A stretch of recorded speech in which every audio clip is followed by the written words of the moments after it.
Hey everyone, it's Anson here from Weekend Garage. Today I'm going to be showing you guys how to flush out and change your coolant if it's looking dirty like that on your 2.0 TSI engine. The car shown here is a 2014 Tiguan. The same engine applies to Jettas, Golfs, Tiguans, and probably other vehicles as well. I think it's similar in the Audi lineup as well. So what you're gonna need is some coolant. I just went to the dealer, or actually I had this laying around, but G13 works as well from your local hardware store, and some distilled water. I have a lot more off the camera. That's just to show you guys. You need some pliers, a T25 Torx bit, a garden hose, and some gloves. So what you wanna do first is go into the vehicle. So first off, what you want to do is release these T25 Torx bit right under the car. There's 3 up here. Keep those somewhere safe. We're going to need it to assemble everything back together.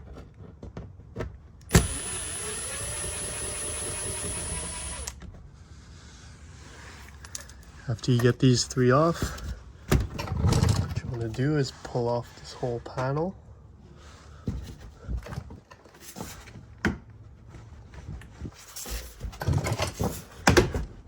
So to get this panel off, you just pull it towards the front of the vehicle.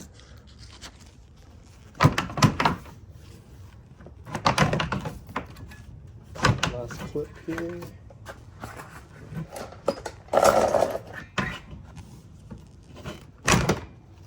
Just like so. I'm going to show you the clips so it's easy for you guys to take off.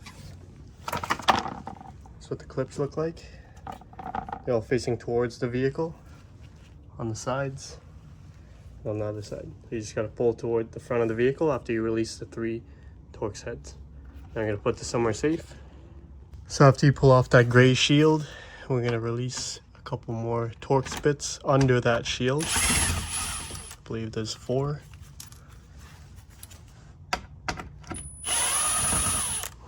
1, 2, 3. Last one over here. So now that we've got the front ones released, we're going to work under the vehicle now.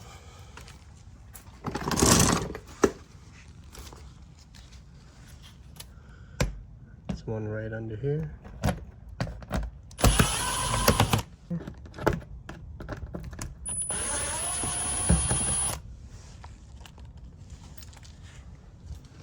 Now we're going to go to the other side and do the same.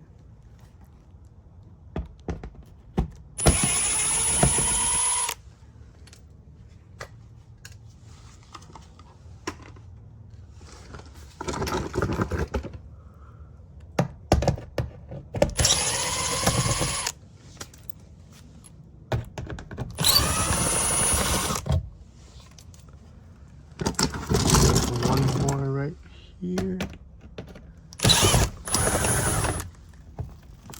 After you remove all these bolts, put them somewhere safe. I'm just going to grab them and pull off this whole plastic sheathing. I've put the screws somewhere safe. Now we're going to pull this off by pushing it towards the vehicle. Took off every screw. It should come out really easily. So grab a drill. We can leave that there or put it aside. So leave it there. Now we're going to look under the vehicle.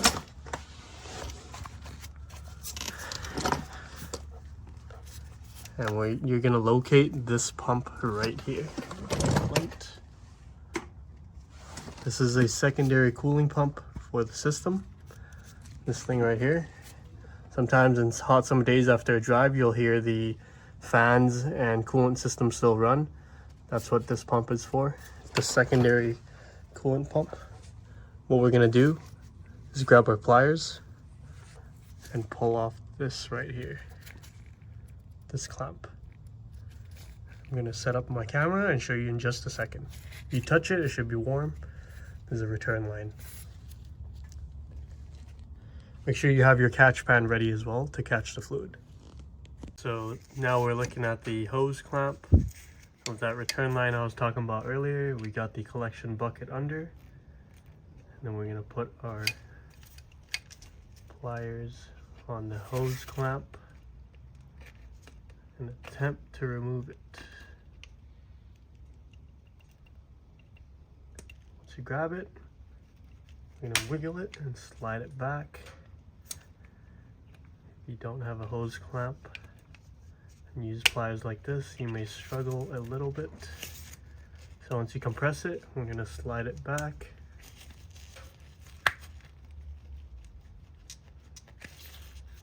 Just like so. And then we're gonna let go slowly. Now you see that the hose clamp has been moved from there, holding on the clamp, into there. Now we're gonna pull this off and have the bucket under. Be careful if you just ran your car for a while, it's gonna be hot. It's gonna get messy. Grab the hose, wiggle it.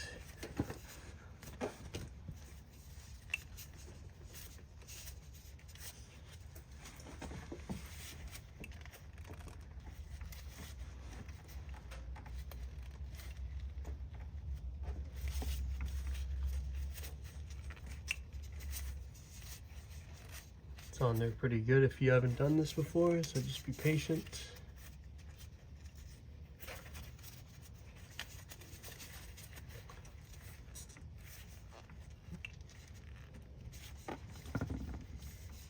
It's starting to come out.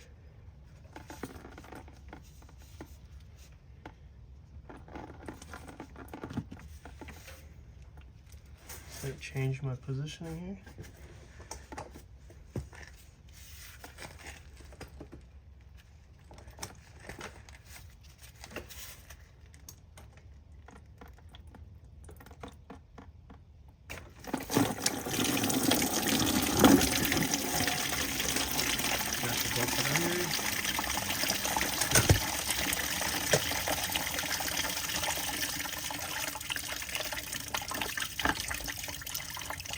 Dirty that fluid is. It's supposed to be bright pink.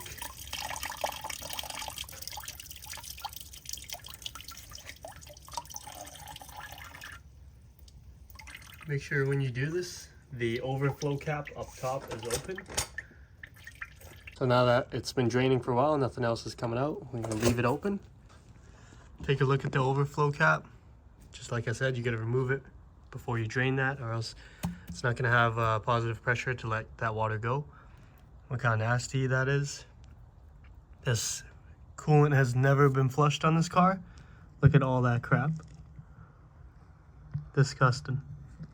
What you can do is disconnect this whole overflow reservoir, which I'm going to do so by releasing this clamp, this one, remove the sensor, and take off this T25 Torx.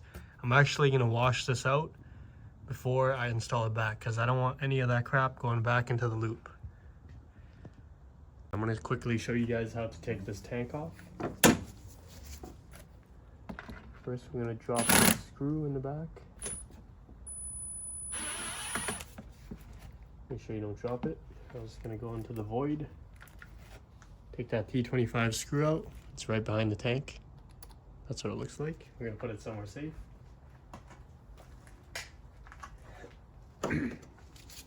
After that, the tank should be loose. We're going to release the return valve clamp, just like so.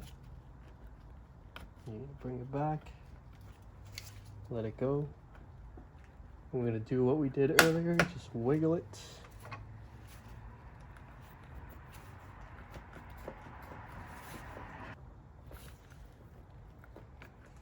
Careful not to cut yourself on these sharp edges while you're pulling.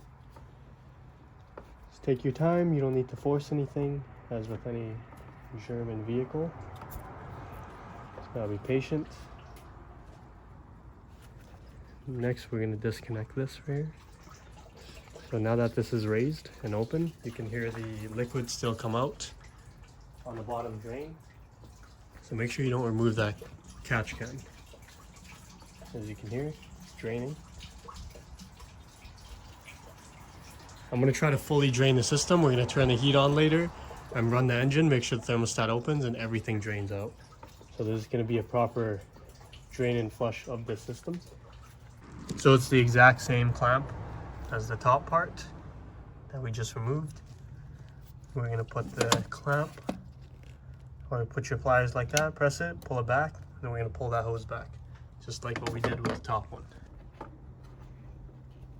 Loosen the clamp, let it go in the back. I'm gonna put this somewhere safe. Be careful not to put anything along here, because if it falls down, it's gone.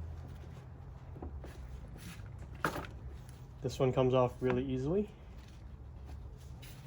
Next up, we're gonna remove these cables that are using the two-side cable management clamps. And then after that, I'm gonna grab a flathead so I can remove this properly. Actually, no flathead is required. All you gotta do is pull up on this tab, or put a flathead here and twist. But all you gotta do is pull towards you. You'll hear a click. Once you do so, you can slide this whole thing out. It comes out really easily. Make sure you don't force anything on German cars. They're all held in by clips and such. If you pull too hard, you're gonna snap something. Everything should come out easily if done correctly. Now that we've pulled this out, there's one remaining torque spit in the back here. You're gonna see it, it's a silver one. I'm gonna remove it and show you guys. When you're taking it out, be really careful you don't drop it, or else you're gonna lose it. That's what it looks like. T25 as well. After you do that, it'll come out nicely. So this is where the first T25 is. Second, remove the cable management along the edge, and then two clamps, one on top, one on the bottom, and the sensor. With all these things removed, it'll come out really easily, just like I've shown. Now I'm gonna grab my hose and I'm gonna flush out all that garbage in there. Look how nasty that is. This has never been flushed on this vehicle. So after cleaning it the best we could, this is our final result. We've got some clarity, some clear silver back on the sensors. So now that we've got our expansion tank cleaned out, we're gonna grab our garden hose. Before we install it, I'm gonna grab the lower supply hose and then put your garden hose on there. Make sure the drain hose down there, it's still disconnected with your catch can. We're gonna put our nozzle right into this hole. Mine fits perfectly. We're gonna put it on and then turn it on. Once you do that, and you look under the car, it's gonna be some super brown water coming out. Do this step until you are happy with the result of the water coming out, until it's no longer brown. What you do is put some water in the return hose as well, return line. This will cause the system to continue to drain. So I emptied out the bucket. Look how much sediment is in there. All that black, all the black dots. That's probably rust or sediment from the system. I'm just gonna flush it a couple more times. I'm gonna go in the vehicle, turn it on, and turn on the heater, so we flush out the heater core as well. So we're gonna put this bucket back on the collection point under the vehicle. Now we're gonna start to install the parts back. What we're gonna do is install the two torque spits first on the corner. Actually, to make it easier, we're gonna install the supply lines first. Supply line on the bottom. All you gotta do is slide it like so until these two white lines are on, two plastic white lines on the bottom. Like so, it's on. Then we're gonna put the clamp on after. Now that the bottom's on, we're gonna do the top. Goes on very easily, as you see on this video. And then next, we'll put the wires on. We're gonna grab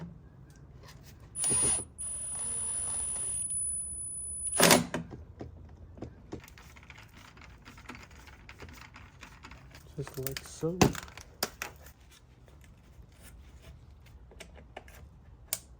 There. Hold hold it and then bring it back to the original position, which is indented on the rubber.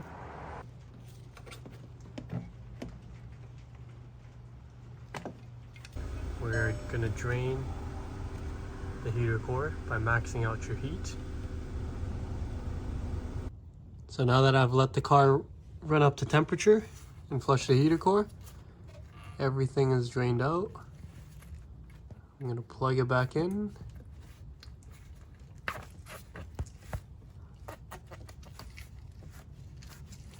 Make sure it's on all the way. You can tell by these two white marks. You can feel that it's on between the two. Then we're going to grab our pliers and install this clamp back on before we fill up the overflow reservoir up top. I'm going to bring it back in between on the original spot where the plastic indent is between the two white marks, left and right. Install it like so. Give it a little pull, make sure it's not going nowhere. So now we're going to start to fill the expansion tank up top. We're going to do 50-50 because we're in a sub-zero climate up here in Canada. No funnel. You guys can use a funnel if you want.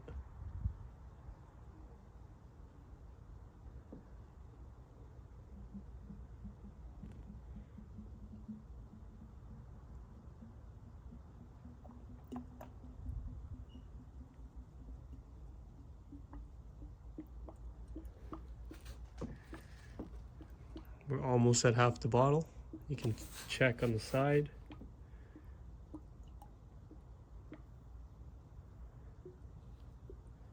There's half the coolant. Now I'm gonna put it aside and start pouring some water in there. Now the engine's on. Make sure when you start your car, crack your window open in case you close the door and someone locks, or your kid or somebody locks the door, and now you can't get back in the car. Make sure you crack the window open whenever you start the car with the key in the vehicle. Now we're going to let it run until it gets up to temperature, and then this tank will begin to drain.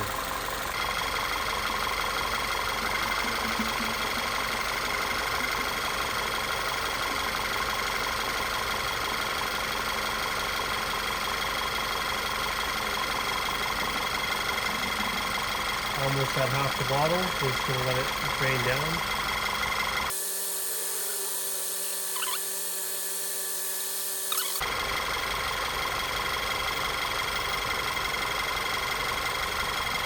Anyways, after you fill it up, you can close off the system and monitor the levels as you continue to drive throughout the days, and this will get lower over time.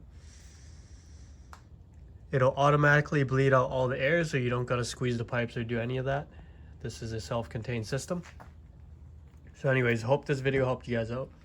Let me know if you have any questions. You can leave them down in the comments below, and I'll get back to you as soon as possible.